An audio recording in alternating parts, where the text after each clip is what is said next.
Thank you very much, Executive Director, for that continued work that you and your team are doing to bring local and regional governments closer to all the conversations with the United Nations membership.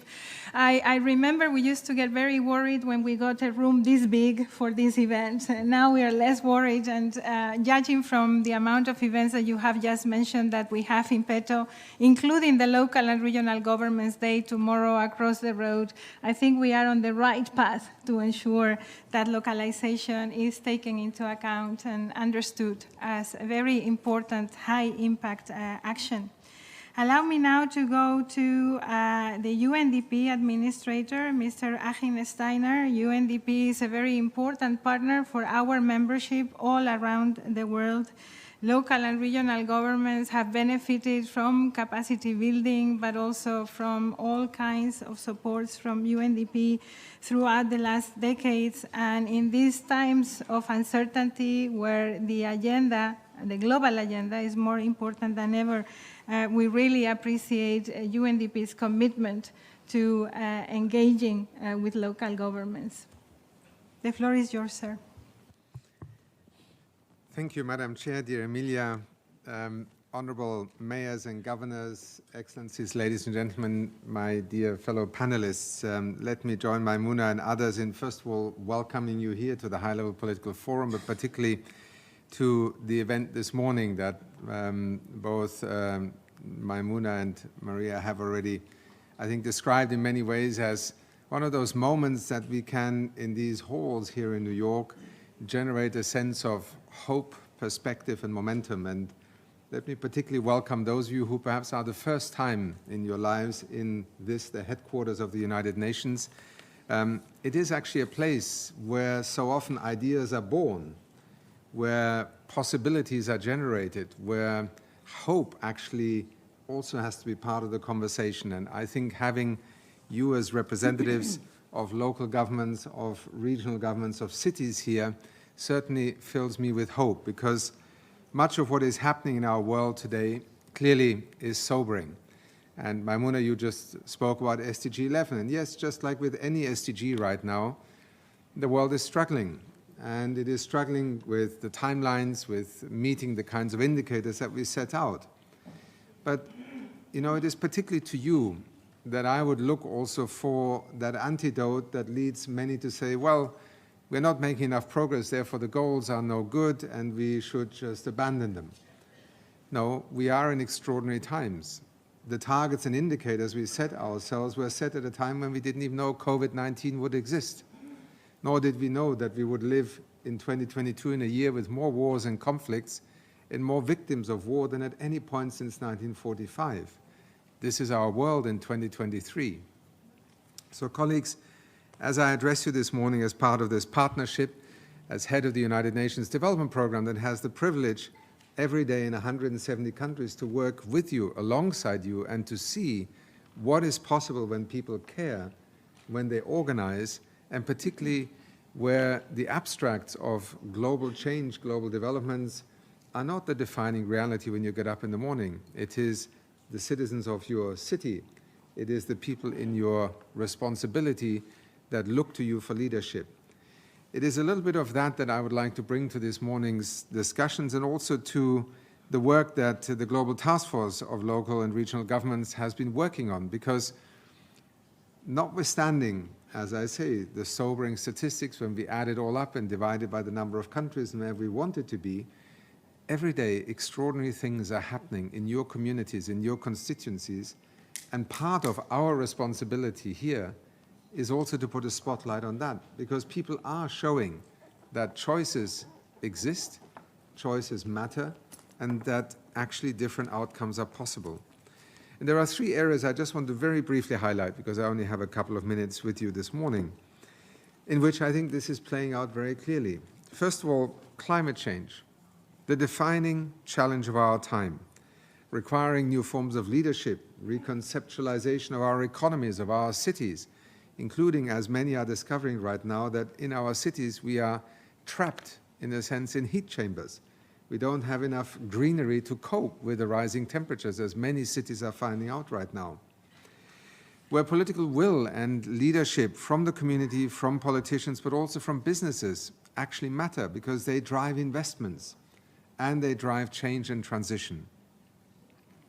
As part of these efforts to drive change, our work as UNDP and with our climate promise has been to focus on supporting 120 countries with their nationally determined contributions. That is the translation of a global understanding of what climate change means and how it can be countered into locally achievable and nationally owned targets and actions, and how cities and local governments and regional governments contribute to that national process is critical. 54 of the NDCs that are on our 120 countries list today feature aspects that focus, in fact, on urban, subnational, local climate action. Moreover, climate action is being leveraged to attract new investments.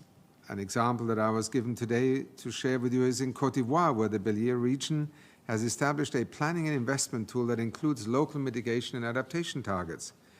Name me one city today that is not confronted with the need to adapt to climate change and the implications this has for infrastructure, for urban services, and for financing. It also involves the increasing use of nature-based solutions, including eThekwini municipality in South Africa, where the rehabilitation of waterways is also creating new jobs. This is part of our answer, particularly at the local level. We are not trying to solve each SDG on its own by itself. What we are trying to do is to solve, for example, access to electricity, SDG 7, by leveraging SDG 13 on climate change, by achieving SDG 1, which is poverty reduction, because there is no development advancement without access to electricity. That is the logic with which you are working and with which we in UNDP approach the challenge every day. Secondly, cities are, as you all know better than anyone, and at the local level, the epicenters of innovation. Most brilliant ideas do not come out of laboratories of multinationals, they come out of the kitchens, the garages, the backyards of our citizens, and then grow into sometimes multinationals. That extraordinary capacity to tap into the innovation potential of our citizens, of our communities, of our young people, whether they're in school, in university, or engaged in local organizations, trying to understand how we can better harness this as truly transformative potentials is part of our work. We established a network of 95 what we call accelerator labs across UNDP's offices all over the world, and one example being in Guatemala, where the UNDP Accelerator Lab, working with the municipality of Comalapa, has been rolling out solar-powered tuk-tuks, a simple way of converting the poor people's mode of transport, but from a two-stroke engine, very smelly and polluting mobile unit, into something that represents the beginnings of a renewable energy transport economy. And it is these kinds of ideas that grow out of our community that cities, governments, and we as development partners need to recognize early on so that we can create the conditions for people to scale them up. Cities are also rediscovering traditional approaches. For example, in Kathmandu, Nepal, where the city piloted rooftop gardens with rainwater harvesting systems, increasing communities' food and water security. Let me touch on the third and final aspect that I think is also an interesting lens through which to look at what we're discussing here and what the Global Task Force has been looking at. That is the need for more support to cities to improve service delivery. You spoke about the inequality in cities. They are potentially a great equalizer, but they can also be a great multiplier of inequalities. We have all seen it, but this is not inevitable.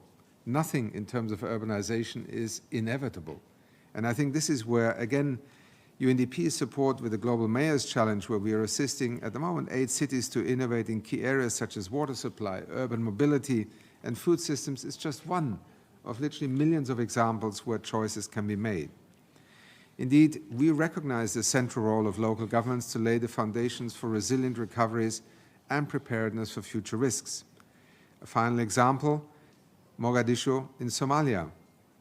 UNDP works in some of the most challenging environments in terms of security, stability, capacity to provide services. But in Mogadishu, we are working together to substantially improve service delivery, which is vital to a city that is home to 400,000 people living in a state of protracted internal displacement. 400,000 people who have lost their home, are living in a kind of transient state where a city has to absorb them and at the same time provide them also with services. These are the frontiers and the front lines, dear colleagues, on where much of what you are going to discuss during this week here and next week, but also particularly with the lens of cities and local governments and regional governments, matters. Ahead of the SDG summit, and I end with this, I would like to acknowledge the very active participation of UN member states to advance and share the tangible SDG solutions that are now needed.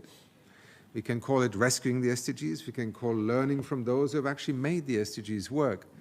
But to all of you, I appeal that you do not lose sight of the fact that the goals are as relevant as ever, and I would argue even more than they were perhaps in 2015.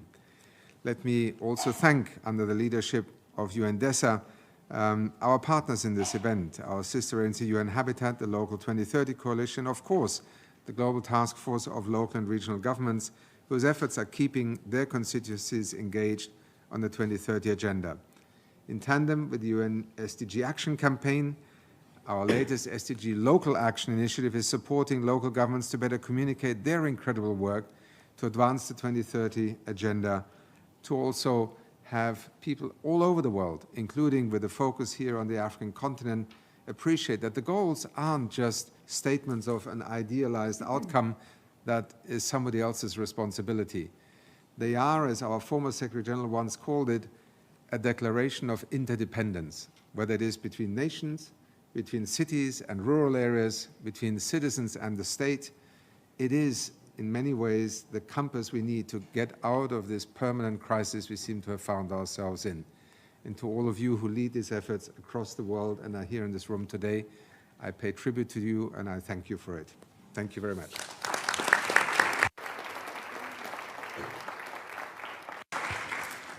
Thank you very much, Mr. Steiner, for bringing such a broad perspective to our discussion, for emphasizing how important it is to realize that we face choices, political choices, and that the equality and the social contract agenda and the sustainability agenda are not an either-or, but actually very linked with each other. We certainly feel like that in the constituency of local and regional governments, and we have many of those cases that can actually give concrete examples that are gathered in our annual report on localization, which will be presented throughout these days and in particular tomorrow. So thank you very much for these inputs, and allow me now to give the